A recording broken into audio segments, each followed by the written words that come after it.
'Tis yet another weekend. Hello, how's it going? It's the, I was about to say it's the earfest time of year, but none of these are actually purchases that were on sale, so I guess it doesn't really matter. But next week, holy, a few of them will be. So, I don't know, well, you've seen this thumbnail. It's a collection of stuff, and we're going into it. First up, got two more Cronenbergs. I'm really going hard on Cronenberg this year, which, in all fairness, I'm okay with. I think the only one I have left I know there's The Brood, and there's another one about people, Dead Ringers. I think they're the only two I have left. I know The Brood has a Criterion. I don't know about Dead Ringers. Dead Ringers is pretty hard to get on Blu-ray. I got A Dangerous Method. Well, why not? I don't know. I haven't seen it secondhand on the eBays. Transmission films with a boring background. Very specific image there of Keira Knightley. But, I don't mind. Pretty basic, standard inside stuff. Why not? I don't think this has literally any special features. It has reviews from other people, but outside of that, not really any. Pretty lackluster. It's probably like just the film, maybe a trailer, but it doesn't stipulate. So that's kind of annoying, isn't it? Another Cronenberg. Because I'm not going for his modern stuff yet. I'm mixing and matching. But we have Cosmopolis. This is one that also no special features. It's the Robert Pattinson one. I think he's like in a car for most of the film. I don't think that's right. I think I'm thinking of the Tom Hardy film where he's like in a car for like the majority of the runtime. No, by the looks of it, he goes to apartments. Oh, look, there's Paul Giamatti. Good for him. So, yeah, just another one. Another second hand off eBay. Figured, why not? I mean, most of these were decent prices. I think like between $10 to $20. So, I don't know. It's not the worst thing in the world. But I'm enjoying the Cronenberg ones. I've sat through, in the bleakest of terms, the early works ones, the Arrow Video release I got the other week. Great transfers and everything. Not very good films. They're very, very, look at me, I'm in early university doing the movies. But they're like so presumptuous bullshit. Like, of all things, I think I've got it up here. Weirdly, like this is the one I'm talking about. The only one of these I actually liked was Transfer, and that was his first ever film. And that's because it's just like, what if you just take a simple concept of two people talking, in this case, a patient and their psychiatrist, but they're in the middle of a field in the snow. It doesn't have the best production-wise or audio, but I thought it was funny. I kind of got with the idea pretty quick. It's only 6 minutes as well, whereas for 13 minutes you get From the Drain, which I didn't think was very good. It's the same as Transfer, but a bathtub instead, and it's like double the length, and it's just as boring. In fact, I think it's more boring. Even though there's some better quality stuff, the audio design is terrible because they're like in a bathroom and the audio is shoddy as hell. But Stereo and Crimes of the Future, though being really nice transfers, I don't think that they're very good films. I didn't mind Stereo when there was dialogue, because those two films are very focused on, let's have complete silence, and then occasionally there'll be audio, and the audio is just a person talking in a very monotonous voice. With Stereo, you had the element of, all the dialogue stuff is like, what if these people had telepathy? And like, it's interesting what they talk about, but the visuals, not so much. It's black and white photography, so it still looks nice. But like in terms of narrative, nothing really there. A lot of nudity in this movie, surprisingly. Basically the same goes for Crimes of the Future, which bears no resemblance whatsoever to his 2022 film, except for one paragraph of a person talking about how there was this one person who sells their organs because they like keep growing in the same spot and they're all different each time. That's literally the plot of the 2022 film. And honestly, I love that he went back to that idea and was like, hey, this is a weird idea. What if I just did that? Because the rest of the film sucks. It's, again, a nice transfer, but the story is crap. It's just a very weird, kind of grotesque film. It's very boring. But yeah, let's move on. But I all of these narrative films that I've watched, I've enjoyed. So, yeah.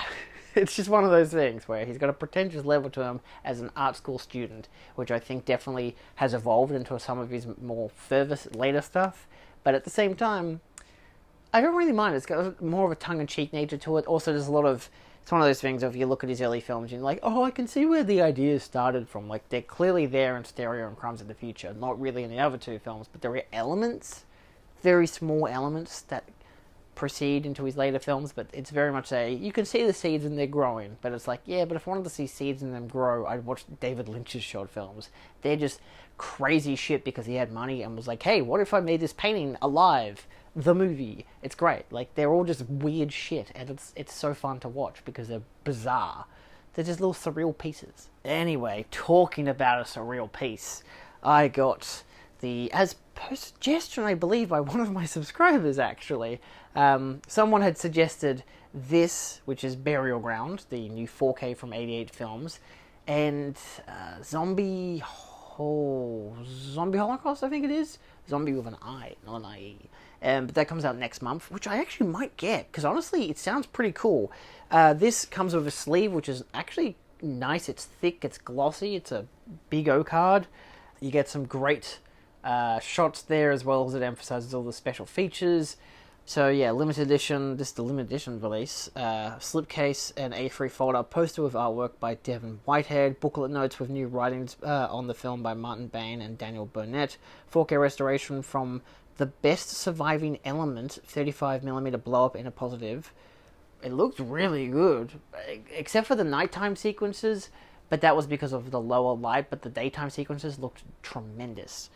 Obviously 4K with Dolby Vision, HDR10 compatible. You get a 1080p Blu-ray as well, 2.0 English mono, which I listened to, and honestly, a surprisingly good dub for an Italian film. Usually these dubs are pretty poor, but honestly this time I really dug it. I didn't listen to the Italian, but I imagine it probably wouldn't sound too bad. Audio commentary of critics, archive audio commentary of Italian cinema experts, Return to the Burial Ground, an interview of a bunch of interviews, and a couple of... No, they're all just basically interviews, aren't they? There is a 35mm blow-up print grindhouse version, which wasn't on the 4K disc. I'm pretty sure it wasn't on the 4K disc. But that could be an interesting thing to watch. So, anyway, let's take a look at the insides. I've used a reversible artwork because this shit slaps. I love that they have this Italian collection line because it emphasizes the name on the spine and Italian collection number 14. And honestly, this is some crazy ass artwork. I will show you the back cover. I cannot show you one of the stills, mostly for spoilers of the movie, but also because it's got nudity in it. This is a movie that I gave 4 stars when I actually watched it, and the last one I'll show, Roadhouse. I watched them both last night, the day I got them. I would never do that, and I'm like, I'm down for it. Let's just watch it. Let's see what happens. And honestly, they were absolutely insane. Like, this does have the reversible sleeve, which has the sleeve artwork, so I'm not going to show that off because it's the same as the sleeve artwork. But you open it up, you have your 4K disc, and you have your Blu-ray disc, both of different artwork, but it's mostly just the top and bottom of the poster. Honestly, not bad. I like it. I like that they do that. You get the poster. God, I love how I just said I wasn't going to show the reversible artwork. Well, I don't need to. Here's the poster of the movie, Barabushki. So you get the poster. It's an A4 size. A4? Actually, that is A3, isn't it? Yeah, A3 size. It's not bad. Again, you can't really see it because it's all creased. But I do love the inside artwork.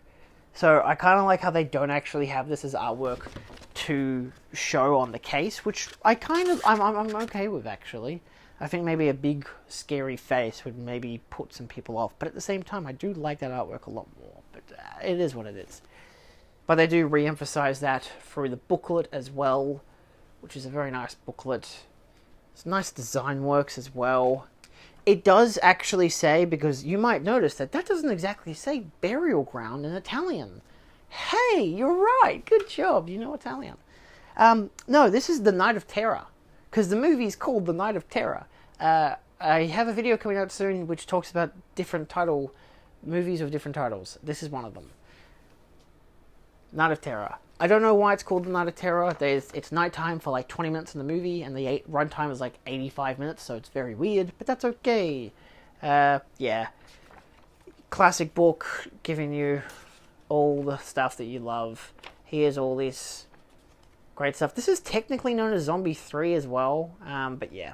Got some images, artwork, alternate posters, little stills and stuff. Zombie 3. Something in German about zombies. Yeah. But yeah, for the most part, a really nice set. I don't think I've ever gotten a 4K limited edition set from 88 Films, but I dig it. I like the style of sleeve. The poster's really nice. You got to put it in a particular direction because otherwise it's too thick. Is that the right way, or is it the other way around? We'll find out in a second. Other way around. But yes, I would wholeheartedly recommend this film. The transfer is really, really good. I expect that, because I imagine Severin in the US did the same release, but I don't think they've done a 4K UHD, but they've definitely done a 4K remaster, I think. I don't know. Either way, I've heard that's a very good remaster as well. I think most of these special features and stuff are probably ported over. I don't know how much of them are new. Next up, which I actually plan to watch it tonight. Can I show this cover? Technically, I'm gonna put my thumb there. This is a haunted Turkish bathhouse. If it helps, I got these 3 releases: Burial Ground, Turkish Bathhouse, and Roadhouse, from Dead End DVD. I just wanted to go on their website. I think the guy he'd taken a break from doing some work there for a bit. You know, we all need our mental health breaks and stuff, whatever, all good. But he posted, "Oh, I'm back. I'm going to go for all the pre-orders and stuff." And I remembered, I had the tab open for Burial Ground. I'm like, oh, I'll take a look. I know Zombie Holocaust comes out in a month. I might still get that. I probably will still get that, to be honest. It was $55 for Burial Ground, but I'm like, I'm not going to buy it by itself. So I got this, which I can't show the goddamn front cover. There's blood and stuff on the back, but that's okay. So it comes with stuff, I guess. It's a 1975 Japanese film, 82 minutes long. There's a cast of people. Brand new 2K transfer from Film Negative, digitally restored interview of Patrick Macias, author of Tokyo Scope, the Japanese cult film companion, introduction to Toei horror films by Patrick Macias, audio commentary by Sam Diegman, trailers, exclusive new cover art from Justin Coffey, optional subtitles, Mondo Macabro previews. I have never bought a Mondo Macabro before, not to my knowledge at least. They call it the wild side of world cinema, which is cool, I guess. It is Region A, locked to my knowledge. There is no alternate artwork. You do get very basic disc artwork, but I have no real issues with it. There's a little cracking on the case because, of course, it's a very cheap case, but slightly better than the regular cheap cases. I've heard it's like Hausu, but a bit more on the risque side, which is saying a lot, because that has like naked girls, but they're like kids, so naked minors. So, I mean, look, you be risque in your own way, but that's a different kind of risque. Anyway, last but not least, we have Roadhouse, which I think Rodney may have suggested it. I gotta be honest, I'm pretty sure most people would have suggested. He definitely did. Good on you, Rodney. Great film. I'd never seen it before. I was like, they had it on the website. It was $75, which I'm like, but limited edition version. I have no protectors for this, which really sucks because none of them are the size.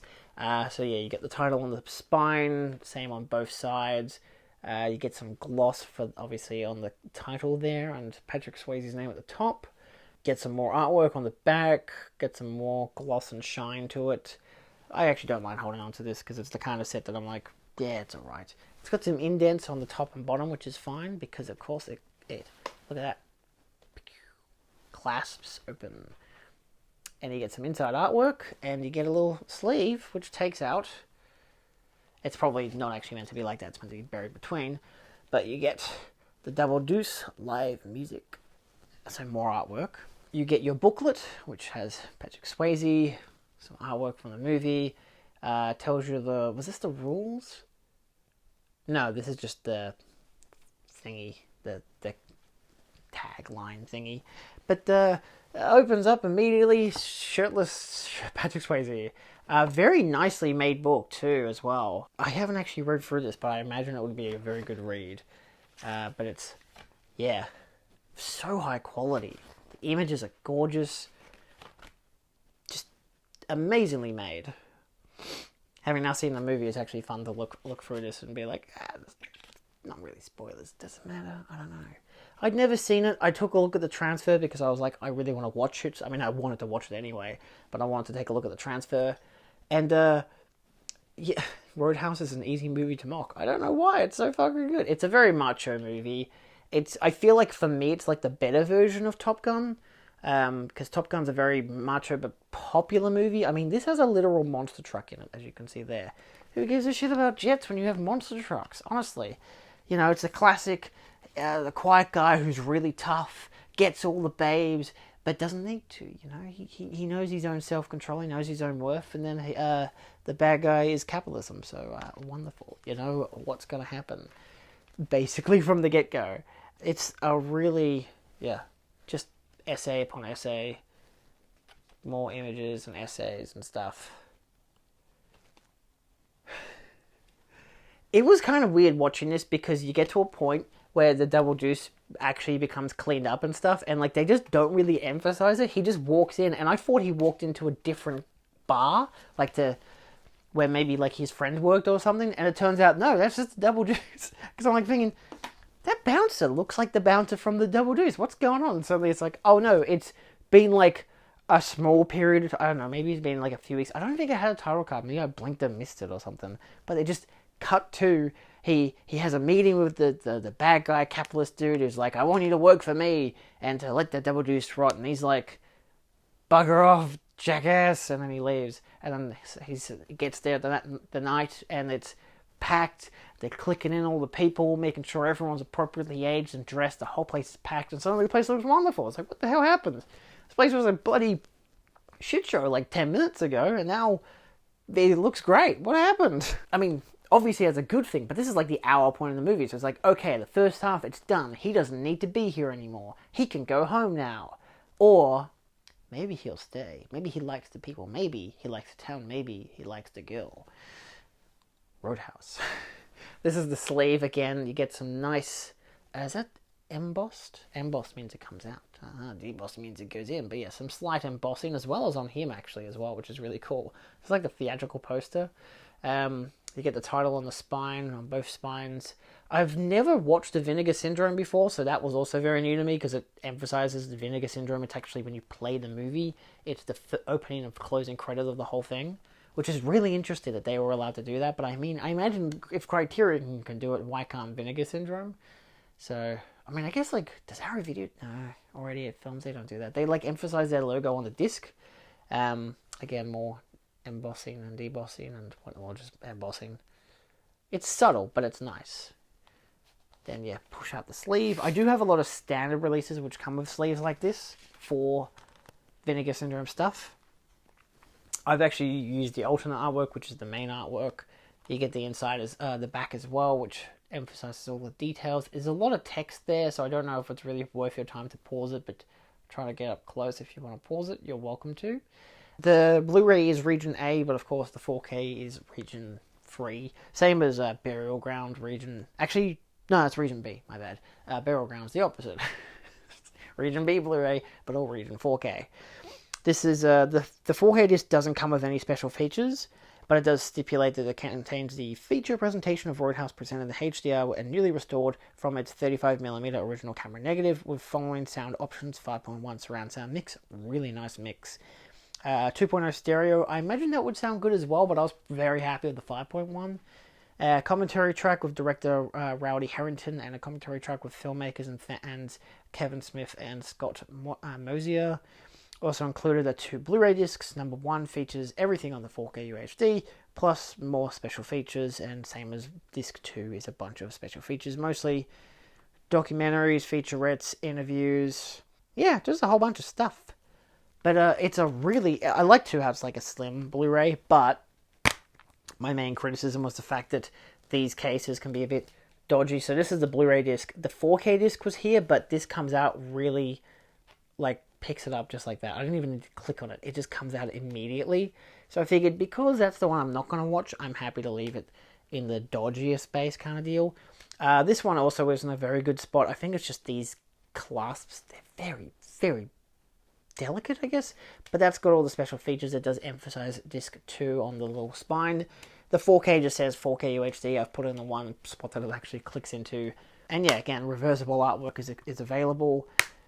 But that is just the artwork on the limited edition release. So I imagine if you have the standard release, you could probably just keep that. I mean, the standard release would still have the, like, sleeve, wouldn't it? So, yeah. Yeah. Look, I was very happy to get Roadhouse. I wanted to when Vinegar Syndrome had announced it, but again, it was one of those ordeals of like, oh, should I get it, should I not get it? But also the order from Vinegar Syndrome, that stuff's really expensive. I'm pretty sure it was one of those sites that had like the 4 flies on Grey Velvet. I don't think it was Vinegar Syndrome. I think it was another one. But to be fair, all right, I remember now.